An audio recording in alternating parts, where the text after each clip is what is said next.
الحمد لله وحده والصلاة والسلام على رسول الله. Assalamu alaikum wa rahmatullahi wa barakatuh, mes sœurs. Nous rendons grâce à Allah subhanahu wa ta'ala. Nous proclamons ses louanges pour avoir fait de nous des êtres humains et parmi les êtres humains de nous avoir choisis et d'avoir fait de nous des musulmans qui font partie de la communauté du meilleur des prophètes, le prophète sallallahu alayhi wa sallam. Et qui par le biais du prophète sallallahu alayhi wa sallam nous a envoyé le Coran qui est un guide, une miséricorde, une lumière, une guérison pour les cœurs. Il nous a envoyé subhanahu wa ta'ala le Coran afin que nous puissions le connaître et l'adorer comme il l'a légiféré subhanahu wa ta'ala. Nous nous sommes donc engagés sur la voie de connaître les noms d'Allah subhanahu wa ta'ala afin de nous rapprocher encore plus de lui et d'améliorer notre relation à Allah subhanahu wa ta'ala. Dans ce sens-là, nous avons commencé à étudier les règles exemplaires des noms et des attributs divins, le livre qui a été écrit par Cheikh Al-Uthaymin rahimahullahu ta'ala. Nous avons parlé de la première de ces règles qui est que les noms d'Allah subhanahu wa ta'ala sont tous parfaits. Vous trouverez le lien de la vidéo en barre de description. Nous avons ensuite parlé de la deuxième des règles qui est que les noms d'Allah Azza wa Jal sont à la fois des noms propres qui concordent pour le désigner et des qualificatifs qui dans leur sens divergent. Vous trouverez aussi la vidéo en barre de description. Nous avons ensuite parlé de la troisième de ces règles-là qui subdivise les noms d'Allah Azza wa Jal en deux catégories. La première catégorie est celle des noms d'Allah subhanahu wa ta'ala qui indiquent un ou plusieurs attributs qui concernent en même temps Allah subhanahu wa ta'ala et sa création. Nous avons donc dit que pour cette catégorie de noms-là, il convient d'appliquer trois choses. La première est d'affirmer le nom à Allah Azza wa Jal. La deuxième est d'affirmer l'attribut ou les attributs qui sont contenus dans ce nom-là à Allah subhanahu wa ta'ala. Et la troisième qui consiste à affirmer le jugement et l'implication sous-entendus par ce nom-là. Les noms de cette catégorie-là ont des attributs qui sont dits muta'addi, c'est-à-dire transitifs, dont l'effet porte sur quelqu'un d'autre. Donc l'attribut a un effet qui porte sur les créatures d'Allah subhanahu wa ta'ala. Si nous prenons par exemple le nom d'Allah Ar-Razaq, qui a pour attribut Ar-Razq, qui est le fait de pourvoir, on affirme que Ar-Razaq est un nom d'Allah subhanahu wa ta'ala, que l'attribut Ar-Razq est un attribut d'Allah subhanahu wa ta'ala, donc le fait de pouvoir est un attribut d'Allah. Et on affirme son effet, qui est que la personne reçoit ses biens ou sa subsistance d'Allah subhanahu wa ta'ala. Donc on voit l'effet transitif, on voit que l'effet est porté sur la création d'Allah.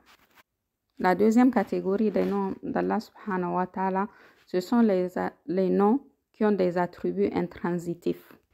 Lazim, qu'est-ce que ça veut dire? Ça veut dire que ce nom-là n'a pas une liaison, n'a pas d'impact sur la créature et qu'il ne concerne qu'Allah subhanahu wa ta'ala.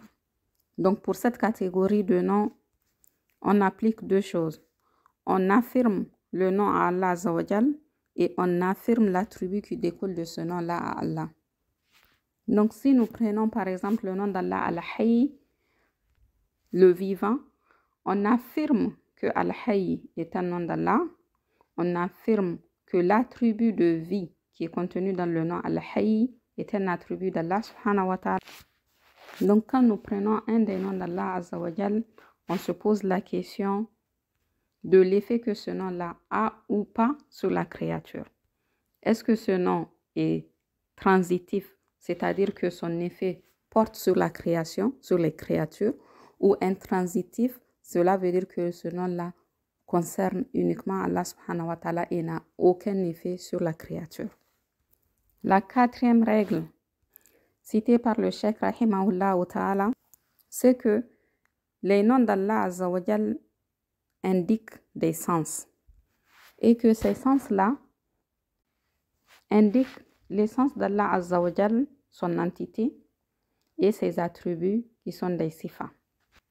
La règle est donc que cette indication qui est faite soit du zat et ou des attributs d'Allah sera faite soit par correspondance, soit par inclusion, soit par implication. J'explique. Nous prendrons un exemple pour que cela soit plus clair. Quand on dit qu'une personne a une voiture, que veut-on dire par voiture? On veut dire par là tout ce que la voiture contient, tout ce qui fait la voiture. Donc les roues, le volant, le moteur, les sièges, les portes, tout cela est contenu dans la voiture par correspondance. Mutabaka, ça veut dire que la voiture correspond à tout ce qu'elle contient.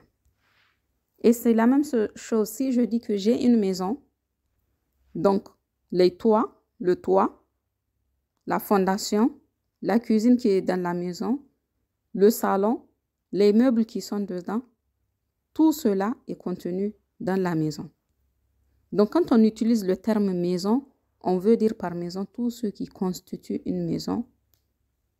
Et tout cela rentre dans le terme maison par correspondance mutabaka. Donc par correspondance, les mots que tu emploies sont utilisés pour désigner tout ce que comprend ce mot-là. L'inclusion, quant à elle, c'est le fait que le mot que tu emploies désigne une partie de ce qu'il englobe. L'exemple, c'est que par exemple, tu viens, tu casses la porte de ma maison et quand je te parle, je te dis ne casse pas ma maison. Au lieu de dire ne casse pas ma porte, je dis ne casse pas ma maison. Pour parler de la porte. Parce que la porte fait partie de la maison.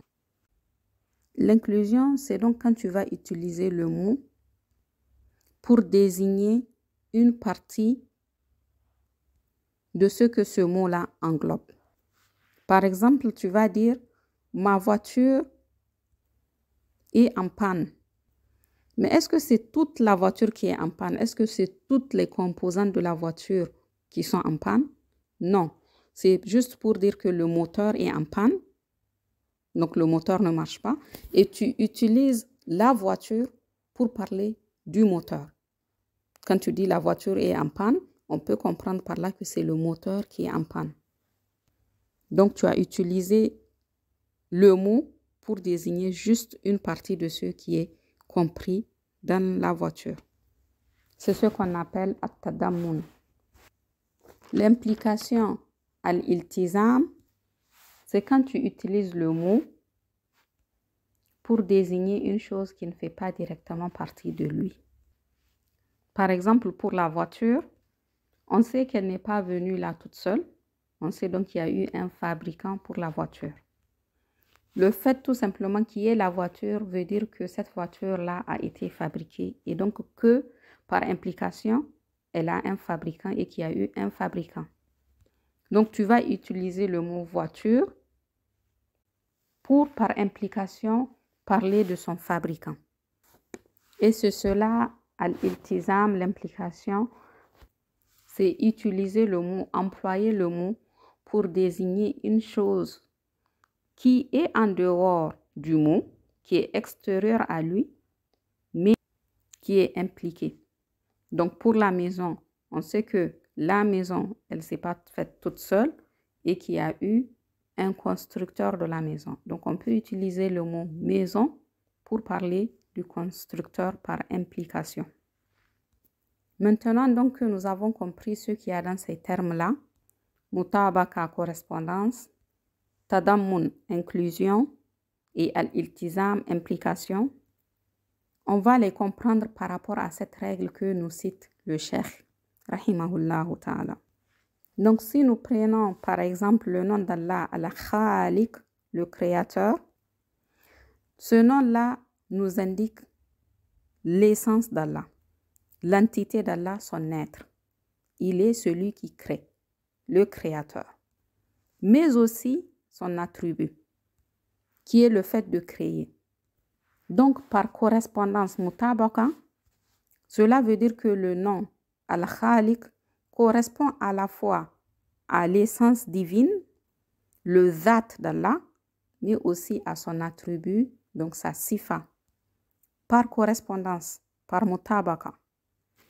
Et ensuite, suivant le contexte, suivant l'argument que tu veux faire, tu peux utiliser le nom d'Allah, al-Khaliq, juste pour désigner l'entité d'Allah, l'être d'Allah, son essence, ou bien uniquement le fait de créer la création, donc l'attribut d'Allah.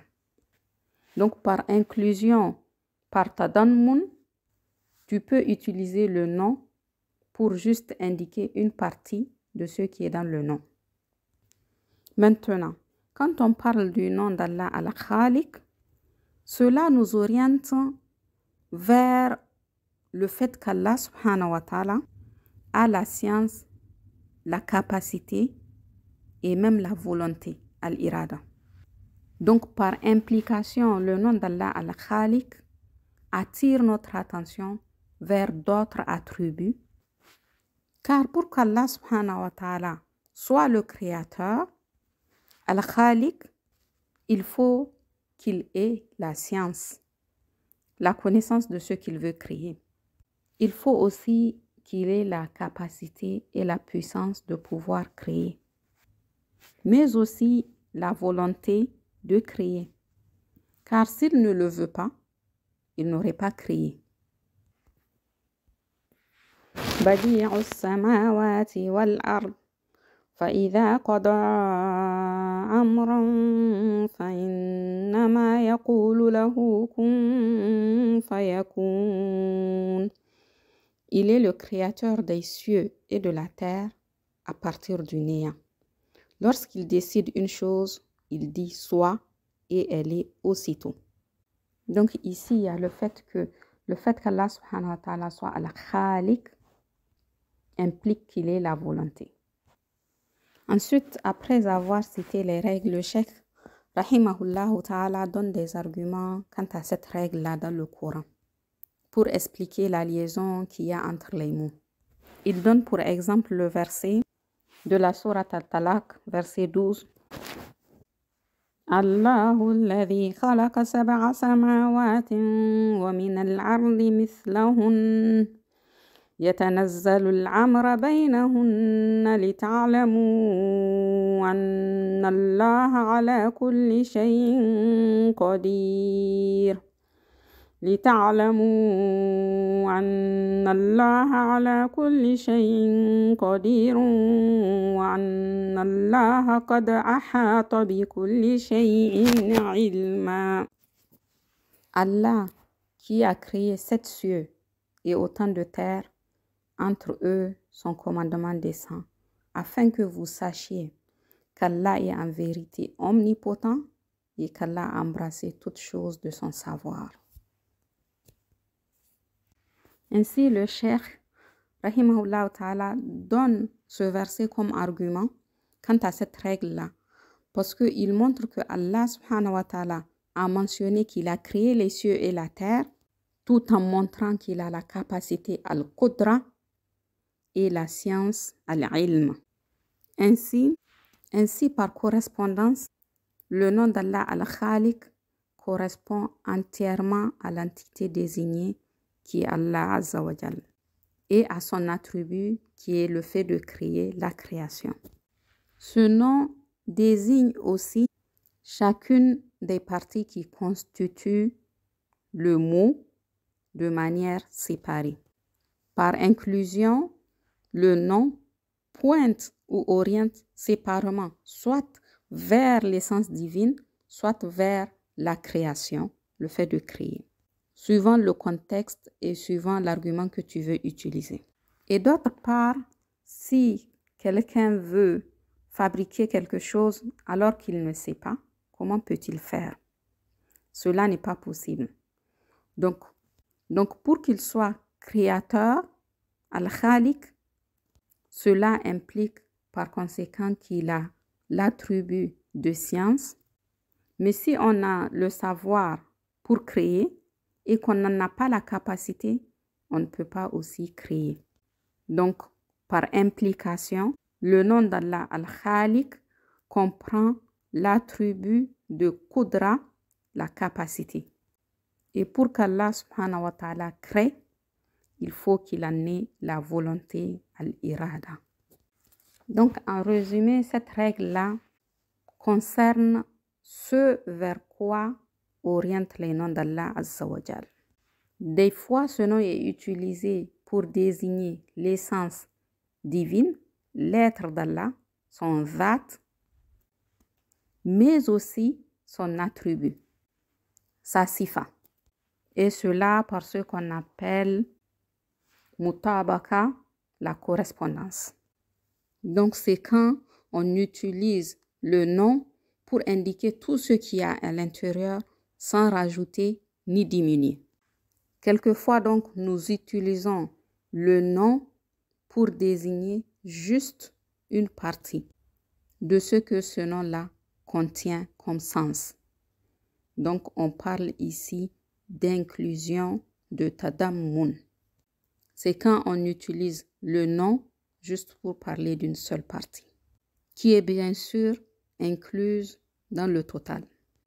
Des fois, on utilise le nom pour désigner une chose que ce nom-là implique, tout en sachant que cette chose-là qui est impliquée et en dehors de lui se trouve à l'extérieur de lui. Elle n'est pas une partie de l'ensemble. Ensuite, le cheikh, rahimahullah ta'ala, a expliqué à quel point l'argumentation par implication était très profitable à l'étudiant en sciences. Car donc par implication, il peut utiliser un seul argument pour tirer plusieurs données. Et que pour ce faire, l'étudiant en sciences avait besoin de méditer sur cette implication. Donc, il cherche à comprendre, mais il doit aussi demander l'aide d'Allah Azza wa Jal pour qu'Allah subhanahu wa ta'ala lui accorde la bonne compréhension et le succès. Cet argument évoqué par le cheikh rahimahullah ta'ala est corroboré par une histoire de l'imam Shafi'i rahimahullah ta'ala. En effet, l'imam Shafi'i a dit qu'il a passé la nuit à méditer sur un hadith du prophète sallallahu alayhi wa sallam et qu'il en a tiré 100 ou 1000 enseignements. Et c'est quoi ce hadith? Ce hadith a été rapporté par Anas bin Malik qui explique qu'il avait un petit frère et que l'oiseau, le petit oiseau qui appartenait à son petit frère a été tué. Le prophète sallallahu alayhi wa sallam est allé à leur maison et les a visités et il a dit Ya Aba Umayr ma fa'ala an-nughayr. Ô Aba Umayr, qu'a fait ton oiseau? Donc l'imam Shafi'i rahimahullah ta'ala a réfléchi sur ce petit hadith Ya Aba Umayr ma fa'ala an-nughayr et il en a tiré 100 ou 1000 enseignements par implication. C'est pour dire à quel point l'argumentation par implication est très importante pour l'étudiant en sciences ou pour le savant.